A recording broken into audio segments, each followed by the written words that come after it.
What is up, guys and gals? Welcome to episode number 168 of the Nonsense Review. That's right, we've got an episode for every pip in a set of dominoes, provided that dominoes has 2 double sixes. Okay, alright. I didn't even know that 2 double sixes was a standard thing. I might have also just misread the Wikipedia, and that was a complete fabrication. Okay. So, either way, I'm your host as always, Devon, and joining me equally as always is Rick. Hello, everybody. Welcome to the final episode of This is the May 2024's installment of what is effectively Space Month. Today we are doing Buzz Lightyear of Star Command. Yeah, not the movie. We've done the movie. Well, not the Star Command movie either. Oh, right, true. Yeah, no, we're doing a nice and easy short cartoon today for many reasons. Bit of backstory on this, by the way. This seems to have just not made it to the Disney Plus app, and that's happened to a lot of cartoons from Disney. Don't know why. Yeah, like that one. I think Aladdin is another one that's a big one. Haven't got Aladdin, haven't got Hercules, haven't got Little Mermaid, haven't got House and Mouse, which was a great fucking cartoon. Yeah. But this one, it generally feels like the reason why they haven't got it is because they've got that new lore with that Buzz Lightyear film that we did for the channel, by the way, or for the podcast, I should say. We did. It wasn't bad. It wasn't good. Yeah, it was par. Yeah, it's like, how does the expression go? It was like a perfect 5, which is worse than a 2. Because, you know, yeah, at least you can riff on a 2. Exactly. If it's a 2, at least it's shit, so you could be like, man, that film was shit. If it's a 5, it's just like, you can't even criticise it, because it was fine. A real 5, by the way, not an American 5, where things start at like 6. Okay. Yeah, fair enough. But mind you, I do that a lot, is when I mean 5, I mean I say 7 to not hurt someone's feelings. Yeah, because like the actual scale is 6, 7, 8, and 9. Because you can't give anything a 10, but if you give it less than a 5, then it's a real insult. Here's the thing, Rick, is I give plenty of things a 10 because I fucking hate the fuckwit logic people use for not giving 10s. Why didn't you give it a 10? Yeah. Oh, because 10 is perfect and nothing's perfect, and it's like, shut the fuck up, you idiot. Yep. That's why I like multi-score systems where you can have a 10 in something. I kind of get you. It depends, really. Like, I know the Steam go-to is graphics, gameplay, and... Actually, story, I guess. I guess it would be story. And usually it scores high in 2 and the other one's trash. Yeah. Famitsu does 4 things as well. I think the other one is music. That's fair. I guess you could just roll graphics and sound into one and call it atmosphere. Yeah, like art. Yeah. Anyway, we get a bit sidetracked sometimes on the podcast. As I said, we're doing Buzz Lightyear of Star Command. But before we actually jump into that, those of you who are fans of the show know we like to talk about our weeks and the goings-on in the wide universe. So with that in mind, Rick, you and I both know we've had light weeks, but let's have it. Yep, so I started Wrath of the Righteous, which is the second of the Pathfinder Owlcat games, the first being the one that I'm actually playing as a player character on the tabletop, so I'm not playing that as a video game. And I've not gotten very far. But I would do a very awful things for the spider waifu, who is very definitely not a nice person. Oh yeah, absolutely. Like I managed to meet that character, and I was like, can I romance her because she is adorable? She's bad for me, but she's adorable. Yeah, apparently you've got to dominate her as well, even if you're trying to romance her, because she doesn't respect you if you don't. I swear there's another character like that. Isn't that like Astarion's deal as well? It's Morrigan. No, I mean, like, but in Baldur's Gate, isn't like Astarion doesn't like you as much if you let him dom you? I guess. Yeah, I think that sounds about right. I don't know, I've never done it. Astarion doesn't tick the right boxes for me, but it's something I heard. Yeah, I appreciate that I am not the target audience for the hot vampire man who I can fix. No one can fix him, and that's the ultimate joke. Yeah. I don't know, if you, as a buddy to him, you kind of fix him if you do the good guy route. I assume the same is applicable as a romance. Yeah. But yes, I've started a rather min-maxy character as you're allowed to, and we'll see how that goes. I've also got into the beginning of the end of Baldur's Gate 3 for the final, for the first ever time, and it crashed in the middle of the final, the pre-final battle. See, this is why I quick save every 5 minutes. Yeah. It's not to save scum, it's because Baldur's Gate crashes. Yeah. It crashed so hard that I had to restart my computer this morning because things were just not showing up as buttons on like the entire computer's UI. That's fucking... It crashed my graphics card that hard. Yeah, I was going to say, that's a mega fucking death. Yeah. It made it go so bad that it thought that it was disconnected. Jesus. But yeah, everything's fine now, hopefully. Touch wood. In the wide, wide world, we are having an election. We are. It's almost certainly going to end with the Tories not winning, but the question really does become who is going to win that election. Lots of people think Labour will, but at the end of the day, it doesn't matter. Yeah, it's going to be Labour. The question is whether they get a majority or whether they have to sell their soul. They're not going to. I think they'll get a majority quite easily. Here's the thing: is we always know Scotland is SNP dominated. That's been the case for 3 elections. So we know SNP are getting 80 seats, and then the rest is just fought out between the others, and Wales has gotten their act together, and they tend to vote towards I'm not going to try and pronounce it, but it's the SNP but Welsh. Oh, is it Plaid Cymru? It's not Plaid Cymru, no, it's Infide or something. It's a Welsh word, my dude, and it's not Cymru because everyone knows that one. Sure. And obviously we've still got the DUP in Northern Ireland, which people seem to forget that the Tories didn't win the last election. Yeah, they bought the DUP, and they're not even a majority party. They're a minority party. Yeah, the DUP has 10 seats, but it was enough to give Tories the majority. Yeah. It's fucking ridiculous. Yeah. Anyway, we don't usually talk politics, but yeah, it's one of those where pretty much everyone in England and the UK, if you're not from here, is fed up with the Conservatives, so much so that a lot of people are voting in ways to get rid of them rather than to vote a particular party in.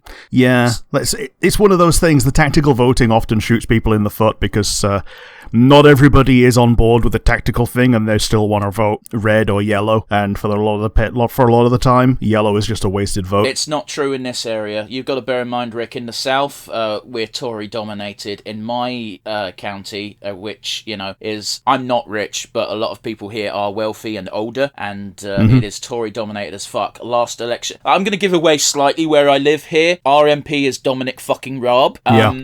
And there was such a concentrated effort to get his seat taken away last election. We had so much so we got letters from the Labour Party representatives saying, I don't know why they bothered running, because they were literally putting out flyers saying, don't vote Labour in this election, vote Lib Dem, because Lib Dem has the only chance to actually oust Tories around here. But they still ran for the seat, which is very odd. Yeah, it's so weird. I think the reason is that even if you don't win, you still get a salary. I don't think that's how that works, because you have to pay to run. Yeah. Anyway, either way, it was very baffling. I was on the edge of my seat during that election because I was looking at the votes and I was like, let's see. Lib Dem was shy by 300 votes. Guess how many votes Labour got? Yeah. If 305. If those Labour votes had voted Lib Dem would have won the seat, and there would have been one less seat for the Tories. But, we tried. Yeah. We'll probably try again. And you can't coalition a seat. You can only coalition a government. Well, we also have the first past the post system, which is a shit system, but oh well. Yeah, and there was a lot of smear against the referendum for it when it came out. I mean, I remember that because it was before I was old enough to vote, and I remember seeing the propaganda and going, oh yeah, the other system does sound dumb. Because I was 17. Yeah. In hindsight, I'm like, first past the post is fucking stupid, really, when you think about it. Yep. Do you think that does it for politics talk, or is there something else you want to add? No, that's it. And the other one is also something that you sent to me, that Larian is opening a Warsaw studio. Yeah. So good luck to them, and hope that they are able to make some bangers. Well, the interesting thing about that news I sent you, Rick, is it came with also something that got buried in the tweet, which was it's their 7th studio. It's in Warsaw, which is apparently a gaming mecca. But most importantly, in that same tweet, they said they opened it because they need another studio because they're currently working on 2 games at once. Yes. Also, when you sent it to me, I thought, oh man, they're working on something called Warsaw. No. Which isn't the stupidest thing, like a historical RPG of, World War II. I'm sick of those. Yeah, okay. But with Larianisms, it could be fun. But yeah, okay, yeah. But yes, they've opened their 7th studio, and good luck to them. But yes, I think that's about it for me and what I've seen. How about you? How has your week been? What have you seen in the world? I'm subscribed to a YouTuber called June the King. Okay. He releases a bunch of, we'll call them documentaries, and they're well researched, but, they usually focus on figures that aren't going to get documentaries in the mainstream sense. Mm-hmm. I've watched his Rise and Fall of Bam Margera, and about a year to the day of Rooster Teeth announcing their closure, he released a documentary called The Rise and Fall of Rooster Teeth, so that was weirdly prophetic. Yeah. But yeah, he released a documentary not too long ago about a person who I was vaguely aware of, but I never followed the controversies or the drama because I couldn't give less of a fuck. He released a 2-hour plus, it was pushing 3 hours actually, documentary on the developer of one Yandere Sim. Oh shit. Razefon, yeah, Yandere Dev. Yeah, he, I didn't realise how fucked up that scenario was, because again, I remember you and a couple of friends would talk about it occasionally in the group chat, and I was like, I don't know anything about this, and I don't care, it's not my type of thing, you guys go nuts. And I remember, it must have been like 2 or 3 years ago now, it feels, where one of you just posted, "Oh, game's dead."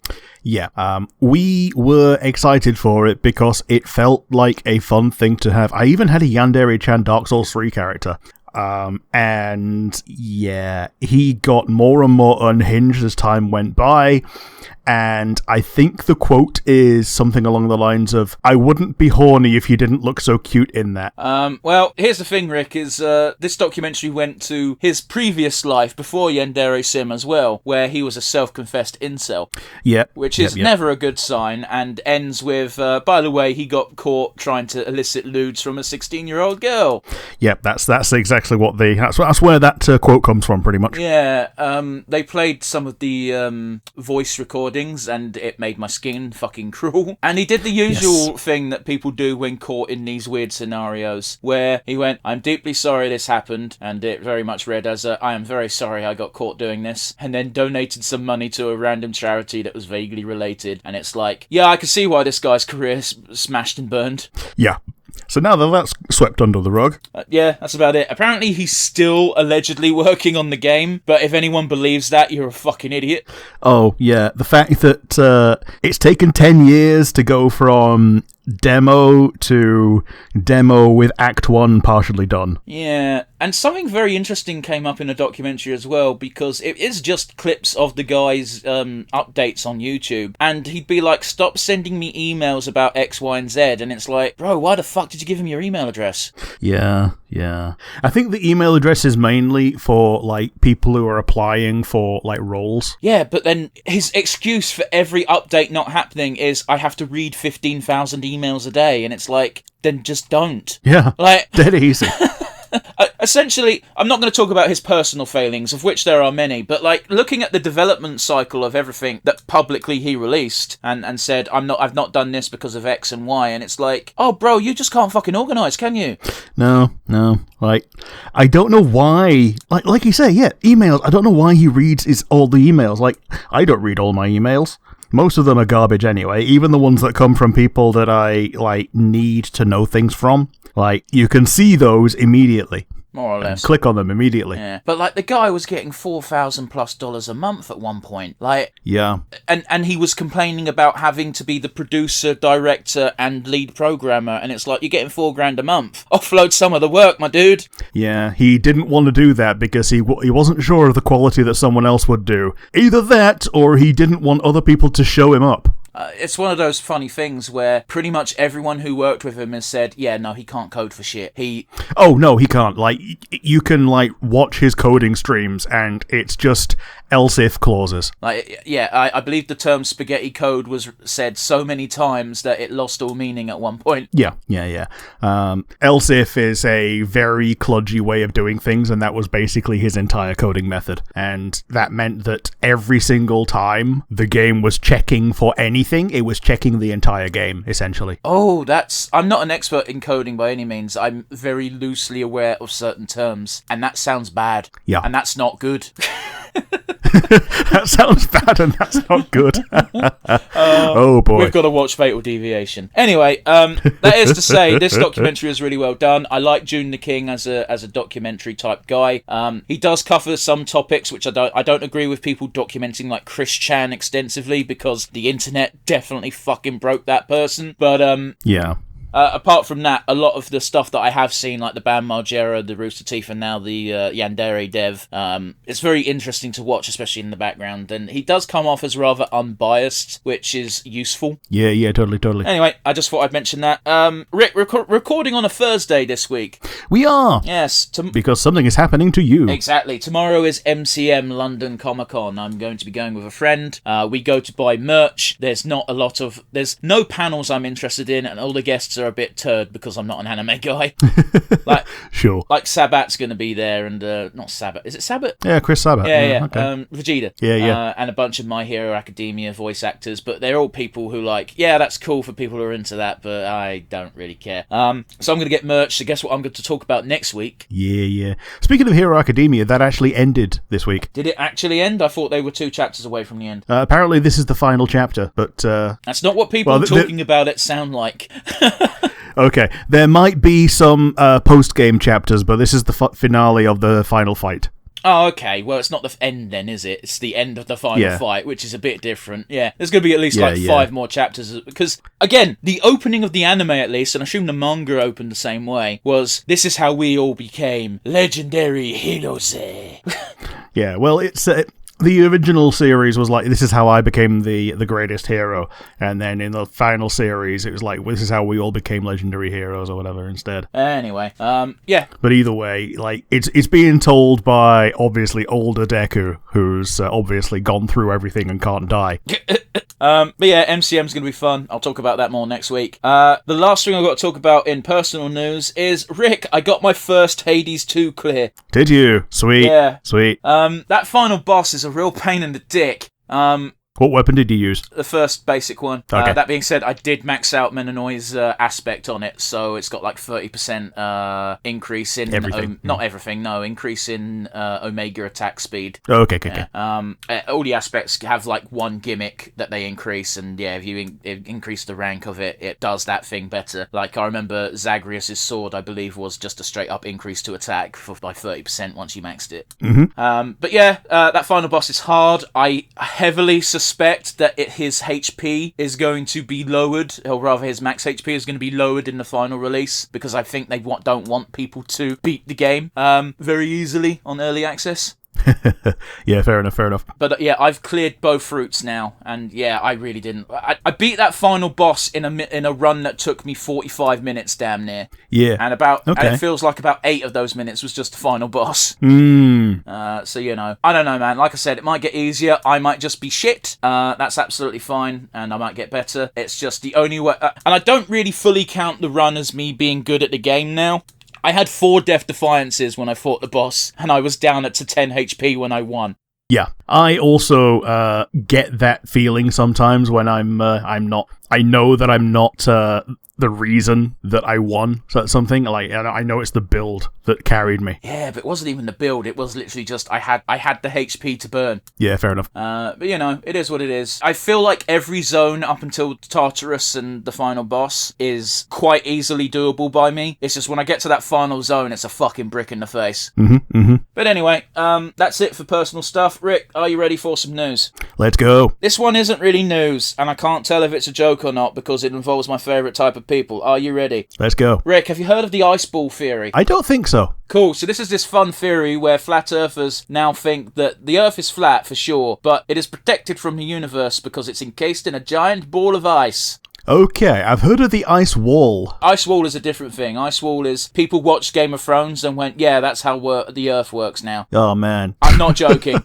Flat Earthers are weird at the best of times, but I absolutely love there are like 3 or 4 people who have said theories that are the Earth's flat, but there's something around the Earth that protects it, meaning it's still technically a globe, but it's so fucking weird. Oh, God. But yeah, the ice ball theory. It's the Earth is flat and encased in a giant ice ball. That's it. That's the theory. Fucking silly. Yeah, it don't make a lot of sense. I watched the documentary years ago, and I'm pretty sure I've spoken about it on the podcast several times. It's on Netflix. I forget the name of the documentary. It follows Mark Sargent, one of the quote-unquote leaders of the movement. And it's sad, because a lot of these people aren't stupid. They just want to feel like they belong, and they've decided to put all of their into the, eggs into the flat earth basket in order to get friends and be part of a community. The only problem is realizes, like, yes, they're now part of this community, but they're now ostracized from a lot of other people because of it. And don't get me wrong, there's also legitimate just fucking whack jobs. Rick, what are we doing today? It's Buzz Lightyear Star Command. We're doing Season 1, Episode 1, The Torque Armada.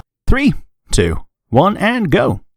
So yeah, because this isn't on Disney Plus, guys, we had to jump through a few hoops to actually be able to watch this fucking show.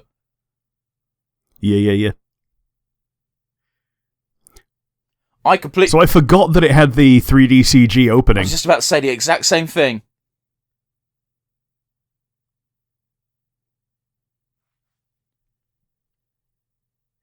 Now, this is what I remember. Yeah. So yeah, this is a weird sort of hodgepodge of a party, because we've got Buzz, I'm pretty sure the blue girl is like secretly a princess. I don't think it's even secret. I think she's like outright stated to be a princess, and that's why they don't want to send her on missions. Oh, fair enough then. We've also got the big red guy is a bumblefuck farmer, and last but not least, we got the robot science man, who is just exactly what you think he is. Yeah, he's a bit of a prick, his XR. Very Star Trek-esque music to start with, eh? Yeah.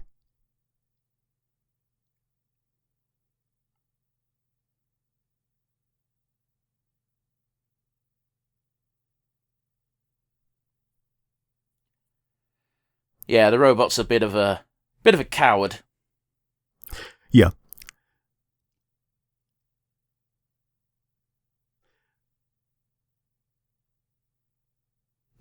As an aside, the black hole is a great name for a fucking bar in space. It is.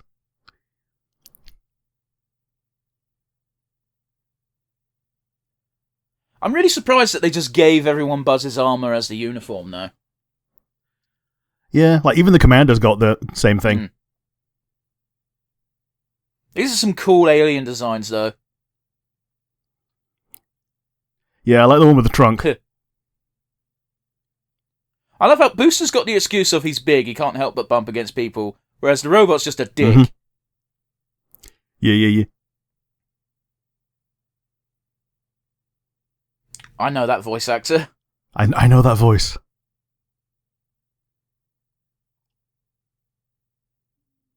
It sounds a bit like Pete.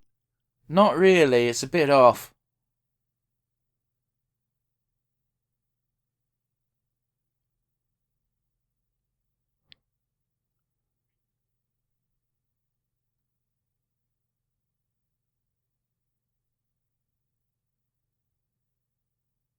Oh, meanwhile, yeah. Hey, Patrick Warburton. Yeah. I was going to say, Buzz is just Warburton nowadays. He is the voice actor for Big Burly Man in cartoon. Yeah, because he's Big Burly Man and not in a cartoon as well. I was genuinely surprised when I saw Patrick Warburton for the first time, and he looked exactly how I thought he would. Yeah.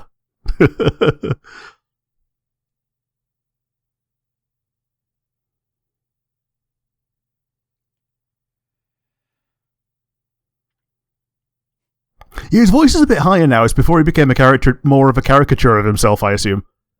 Maybe. This would have been before he played Kronk as well, so...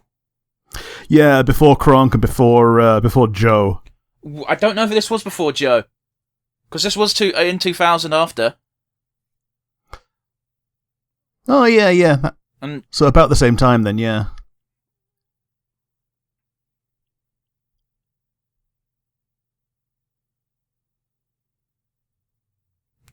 The fact that he did that is bullshit strength. Yeah.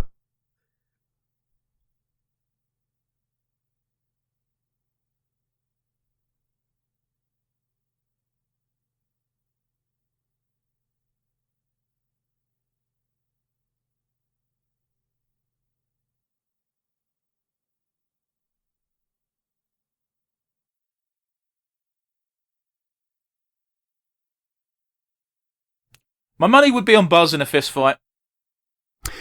Yeah.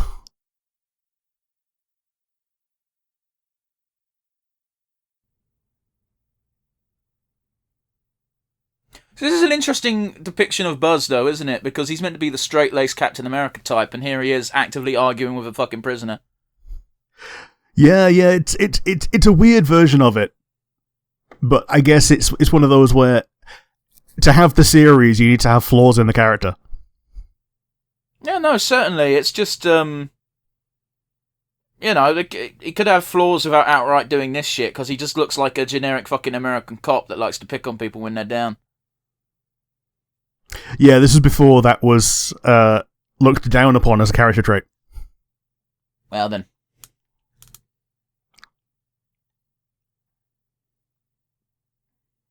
This is an important piece of Space Ranger jobs.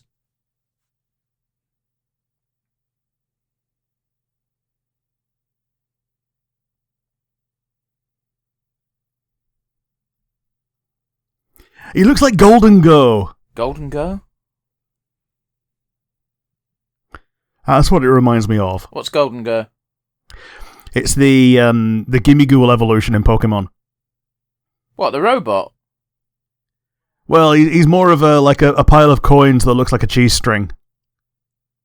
But like specifically he's like a golden tube. No, I meant, are you comparing him to the robot? Yeah, the robot, yeah, the robot. Jesus, I wasn't... I think you're well off, but okay. He does look like just a version of Gus from Recess in space. A little bit, yeah.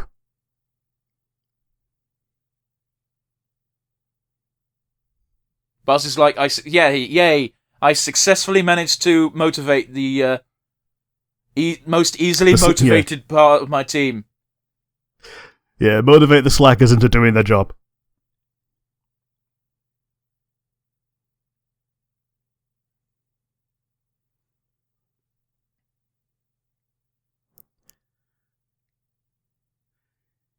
Is he getting ambushed by his own guys? These are Zergbots. The yellow guys. Okay. If I remember correctly. It's been a while. Yeah, it's been a while. I do believe they're Zergbots, and also this law's been super fucking retconned. Yeah, I think the implication is that there is a real Zerg in the cinematic universe. Oh, well.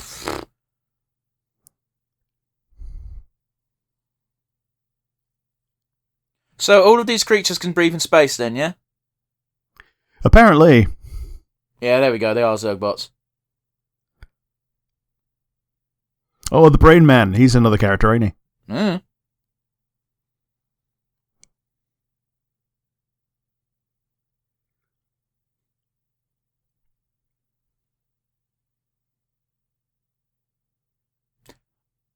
I don't remember him sounding that way. I was expecting a Mark Hamill-esque voice.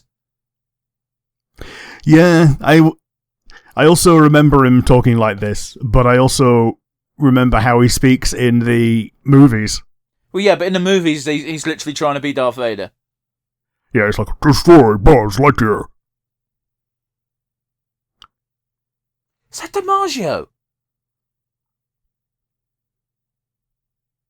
I think that's DiMaggio. Maybe.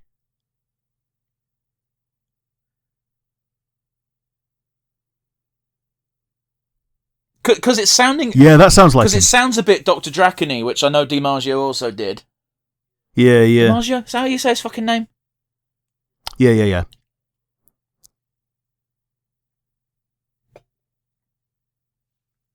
Oh, that's good. I like that.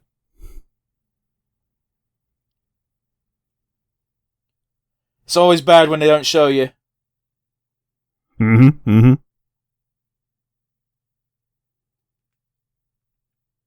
So while all this sinister Vagul shit is going on, they're fixing boys.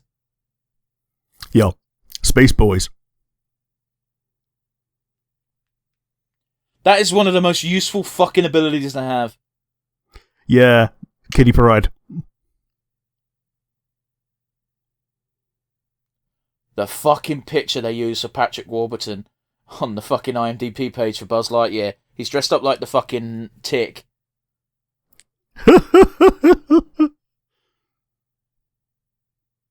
Oh, interesting. XR has 2 voice actors. I'm guessing one for the movie and one for the show. No, one's 38 episodes and one's 24 episodes, so... Oh boy, okay. Emperor Zurg is Wayne Knight. Okay. So, not DiMaggio.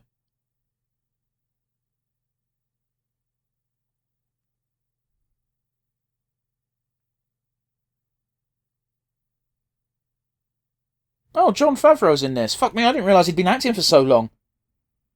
Hmm.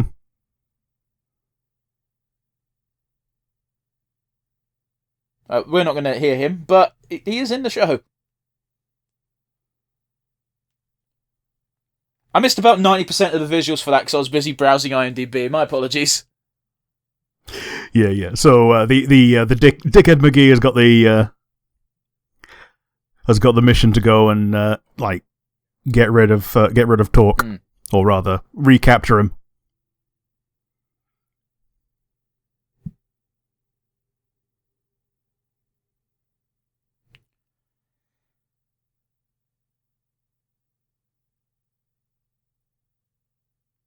Yeah, he really does sound actually quite young here, doesn't he, Warburton? He does, don't he? But, again, he was voicing Joe at the same time, and Joe's voice hasn't changed in fucking 25 years. No, so he could do the older voice. So I guess he was specifically trying to sound a bit younger here. But the thing is he would have been young here. Because this was 20 odd years ago. Yeah.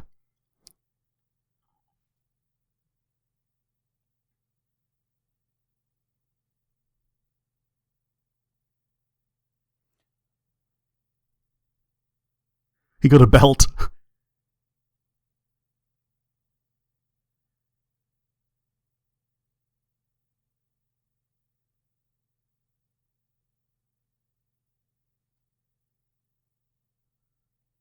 I absolutely love the idea of, even if it is only for an episode, of here's Skeletor, he's trying to be nice to his minions for a day.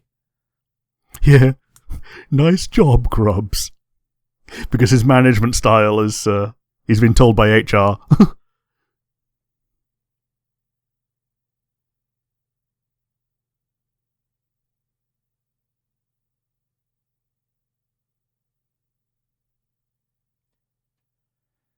You see, if I believe this is the type of show it was as well. It was his villain of the week, wasn't it?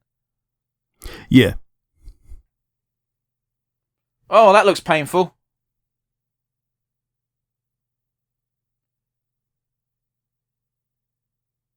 But yeah, if this was a show aimed at an older audience, they would have just had fucking Zurg backhand him as soon as he touched him. Okay, so that's where the Torque Armada comes from. And I like how it's this one's got a giant silver thing on his chest, which means you know he's the OG one. Yeah, that's the one that matters. The other ones don't.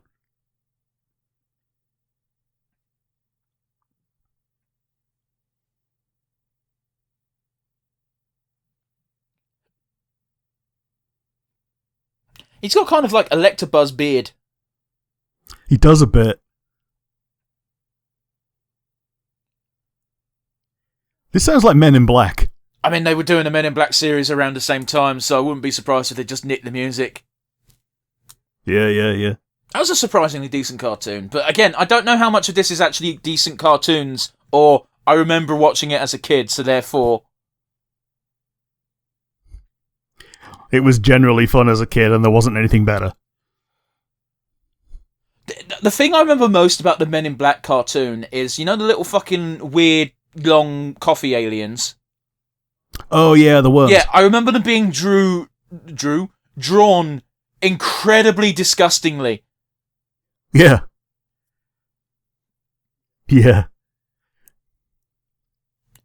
Interestingly, he has a space helmet on now, whereas before, him and his fellow convicts did not need anything to breathe in space. Maybe the ship had like a magnetic confinement field or something, I don't know. Emergency atmosphere. No, I choose to believe the fucking people making the show just fucked up. Yeah, that's fine too. How much messed up hentai do you think there is of this one female character? All. I'm very tempted to look it up. Yeah. Is it Kiva? No, that's from Megas. I think it's Kira or Vera. Don't mind my tippy taps. I'm doing something completely innocent. Do you think it's going to be more or less than Vaporeon? Oh, it'll be less than Vaporeon. Vaporeon is weirdly popular. Princess Mira is her name. Or Mira.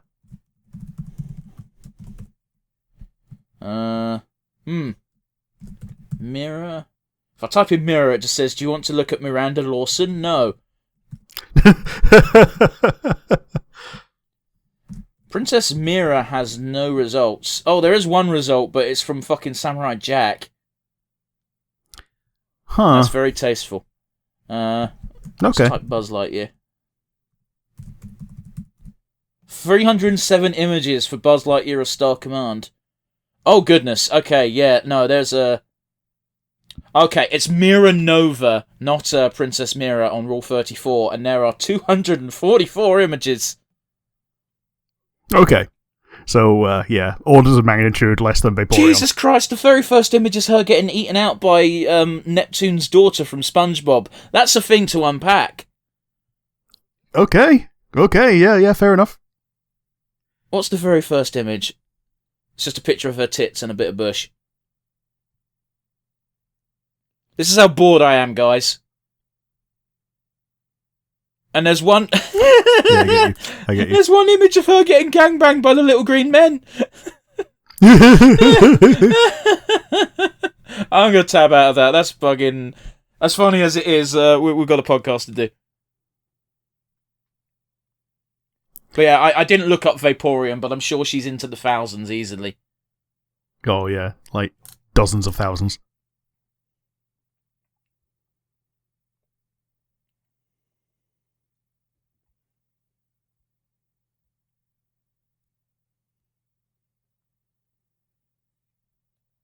It's one of those interesting things where Buzz has got like a legendary aura about him already, despite the fact he's always being given shit jobs for reasons. It doesn't make a lot of sense. It's very contrasting. Yeah, I don't know why they give him shit jobs. By the by, I have no reason why, but when I typed in Buzz Lightyear at Star Command to get Mira's page, the very first image was the big red guy sucking off Buzz. So the gay community certainly appreciates those characters, and good for them. Yeah. Well, yeah, it's a himbo and a bear, essentially, isn't it? Not really, they were both smooth as fuck. Okay. Bear is a very specific term.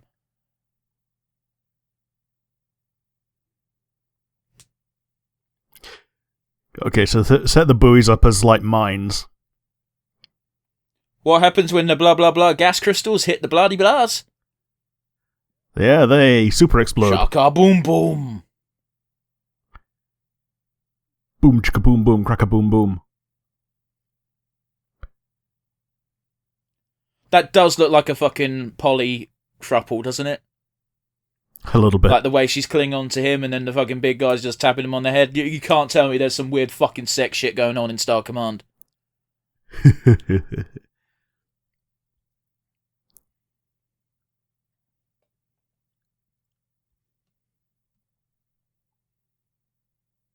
You can't blame the grubs if your commander was a shit. You also can't blame the grubs for Buzz Lightyear having won.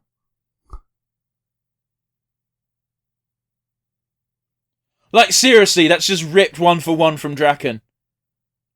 Yeah. Curse you, Kim Possible! You think you're all that, but you're not! Oh, we found a voice Rick can't do. Yeah, I can't do that one. I can't do any DiMaggio voices. Not even Bender?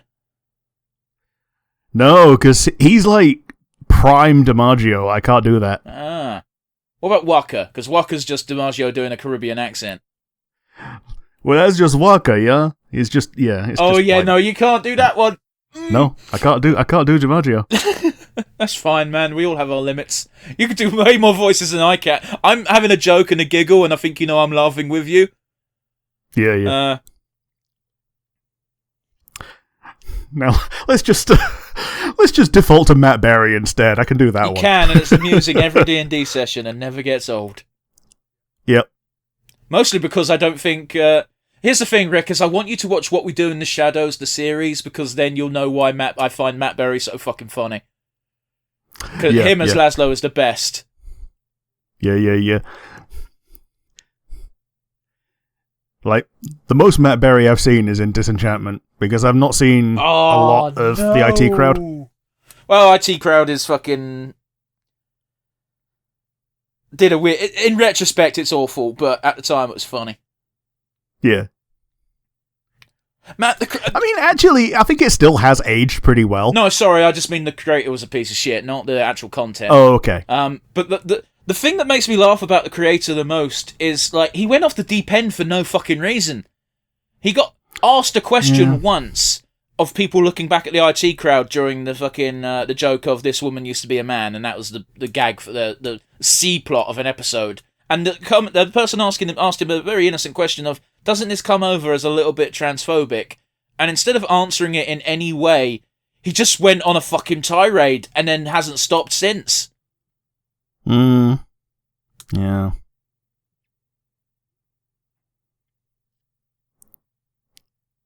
Yeah, I think it's one of those things where you can kind of try and separate the creator from the creation. Well, yeah, because I think Noel Fielding was like an executive on that. Yeah. But then again, Noel Fielding is not the greatest judge of character because he was like really good friends with Russell Brand. So yeah, but Russell Brand was just one of those people you sort of knew in entertainment. There's one of those problems. Russell Brand's a weird fucking figure in the best, because he's flip-flopped from sex pervert to being incredibly woke, and nobody likes him now because he's a dick. Like, how the fuck do you burn both ends of the spectrum? Yeah. Russell Brand knows. Yeah. So what do you think, Rick? It wasn't a good opening episode. Like, as far as episodes go, I know there are better ones than this, like the Shiv Katal episode and things like that. But like, yeah, this was not a good opener. Like, I don't know why this was what they picked for their first one. Well, again, there's a bit of a caveat here, Rick, because officially it's episode 1, but there is episodes earlier than this. There's a 3-part special that is the actual opener to the series, but we were like, fuck watching a 3-episode long thing and trying to arrange it for viewers to also watch along with us. So, yeah, as an episode 1, it's poor, but that's because it technically isn't an episode 1, you know? Yeah. But yeah, what do you think? It was fine. We got some... I think the best thing from this episode was the very obvious thing they're going to be doing going forward, in that the alien designs are actually quite on point. They're quite interesting visually. And if you didn't already know, then now you know this is going to be a Villain of the Week show. Just replace Rita Repulsa with Emperor Zurg. Yeah, absolutely. You know? Yeah, he'll kidnap somebody, do something to them, and make them a better villain. And here's the weird thing about Zurg, is he appears to have like an insect theme, because his fucking robots are called Hornets. He's got the grubs, but there's no real reason for the insect theme other than I think the creators were lazy. Yeah. Rick, let's do our usual wind down, shall we? Do you have a standout favourite moment? To be honest, it was just Zurg at the end going, "Curse you, Buzz Lightyear!" Fair enough. And even then, it's because they kind of wasn't a standout moment to me.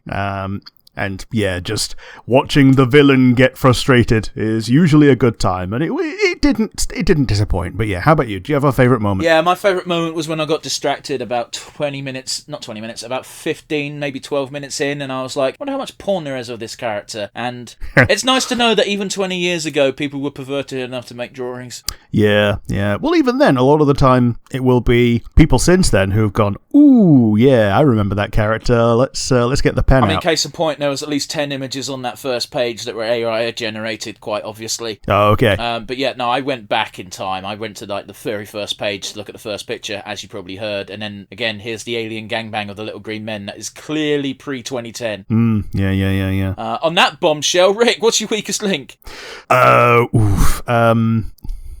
the fact that it just wasn't a good showing for any of the characters. Like, Yeah, it highlighted So I guess the everyone's plot- flaws without really highlighting their strengths. Like Buzz is rather petty. The red guy whose name constantly is Booster was just dumb, and all he was good for was muscle. XR was also petty and cowardly, and Mira didn't do anything apart from put a hand through a wall. Yeah, like Mira also gets the cowardly button because when everyone else was like ganging together to do something, she just dipped inside the ship with her powers and was like, "Oh, I didn't mean to run away." It's like, yeah, but you did. So yeah. But yeah, do you have a weakest link? The weakest link is, we know this technically isn't an episode 1, but for all intents and purposes, it kind of is. And as a episode 1, it kind of fails its core job. Yeah. Like, yeah, totally. There's a reason why I give everything the 3-episode rule, even if I'm really bored in episode 1. Episode 1's job is to establish the setting and establish the characters, at least enough that they don't have to do it constantly throughout the season. And I think you kind of have to have a feel for the characters already to enjoy this episode, which might be why skipping that 3-part opening might have been a mistake. Yeah, it's similar to the Lilo and Stitch series, except the Lilo and Stitch series at least reintroduced the characters, at least to a small degree. I don't even think it managed that, to be honest. The Lilo and Stitch gets the pass because the homework is the movie, and that's what Disney did during that era. Is their animated shows were just series that came after the big movie. So go and buy the videotape, fucker. Yeah. But yes, we don't like to end on a low light, we want to end on a highlight. Rick, who gets your MVP for the first episode of Buzz Lightyear of Star Command? Well, as much as he was a little shit, I actually found him more enjoyable than I remember him, so it's going to go to XR. Because he's got more personality than, any of the other characters in this episode. I'm not saying that Buzz Lightyear doesn't have a lot of character. He does. I'm not saying that Mira doesn't have a lot of character. She does. But, XR just ran away with his own characterization, and it feels like the voice actor had a lot of fun with it. Sure, and we're not even sure which voice actor it was for this first episode. No. I didn't check the credits. No. I know one of the voice actors was the janitor from Scrubs. Okay. At least the picture looked like him. I might be wrong. Sure. How about you? Who's going to be your MVP? I'm going to give it to Patrick Warburton because just the fact that his voice was slightly different to usual means that we spoke a long time about Patrick Warburton's voice. Yeah. He's the kind of guy he's got his own voice, which means that he shouldn't need to have range. And yet this shows that he kind of does. Yeah, he sounded like a teenager. And while he was younger at the time, he certainly wasn't a teenager back in the early 2000s. Oh, absolutely. So yeah, I think that brings this to a close, and a close to the month of stars. Yeah. See us again next month for something new and interesting. Yeah, we'll be doing non-space stuff. That being said, you've got an entire year until we return to our space-themed month. So please give us comments as to what you think we might like to watch, or what you'd like to hear us talk about next May. You can do that in the comment section on YouTube. Alternatively, you can send us an email at nonsensereviewuk@gmail.com. Absolutely. And it doesn't have to be space-themed stuff. You can just give us suggestions. We're pretty open. Yeah, we know we're going to be doing a Halloween month of Halloween. We do, although I believe Rick's already got an idea for that. But that will be spoilers. So, we'll see you again next week, guys, for non-space related stuff, we promise. Yeah, see you, bye.